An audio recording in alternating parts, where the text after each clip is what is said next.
ખરા અર્થમાં અહીંયા સોશિયલ મીડિયામાં આવ્યા પછી ખૂબ આનંદ અને ઉર્જા પ્રાપ્ત થઈ છે. અહીંયા આવ્યા પછી કંઈક અલગ જ પ્રકારનું આપણને ફિલિંગ થાય છે જી કે માનવ સેવા એ જ પ્રભુ સેવા છે.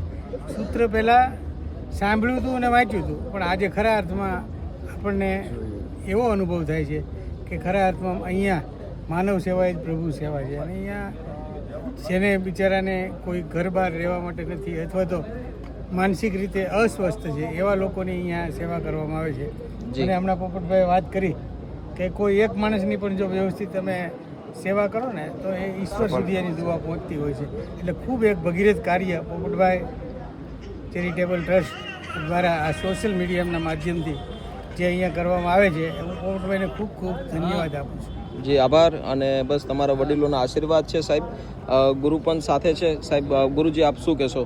पोपट भाई ने तो पहला हमारा जय सिया राम. जय सिया राम प्रभु. और इसमें सभी दर्शक मित्रों को मेरा यही विनती है कि आप पोपट भाई को बने उतना सपोर्ट कीजिए.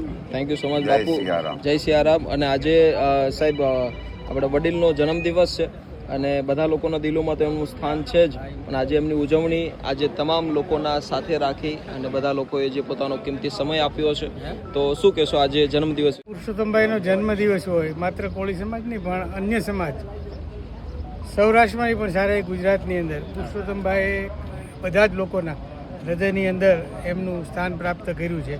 એટલે આજના દિવસે એમના જન્મદિવસને નિમિત્તે જે ખુશી છે એ લગભગ બધાના ચહેરા ઉપર દેખાય છે. બિલકુલ બિલકુલ. એટલે ખૂબ આનંદ છે આજે. ના ખૂબ સારી વાત છે. અને દોસ્તો આજે અમારા પુરુષોત્તમભાઈ સોલંકી જેમના 66 વર્ષ પૂર્ણ થયા છે, ઈશ્વર એમને ખૂબ દીર્ઘ આયુષ્ય આપે, ખૂબ તન મન ધનથી તંદુરસ્તી આપે. અને આજે દોસ્તો આજે એમના આખા પૂરા પરિવાર તરફથી એમના તરફથી આજે દરેક પ્રભુજી માટે એક સરસ મજાનું ભોજન પ્રસાદી માટેનું પણ આયોજન રાખવામાં આવ્યું છે. બસ ઈશ્વર એમને ખૂબ તંદુરસ્તી આપે અને ખૂબ લોકસેવાના કાર્યો કરતા રહે અને દરેક દિલોની અંદર હંમેશા રાજ કરતા રહે. આપણે બધા એવા આશીર્વાદ આપશું. થેન્ક યુ સો મચ સાહેબ. આપણી બધાની ઉપસ્થિતિ અમને ઘણી બધી ઉર્જા આપે છે. ખૂબ આનંદ થયો તમારો બધાનો કિંમતી સમય લઈને બધા આવ્યા તમે અને ખૂબ ખૂબ ધન્યવાદ સાહેબ. Thank you. જય સિયારામ.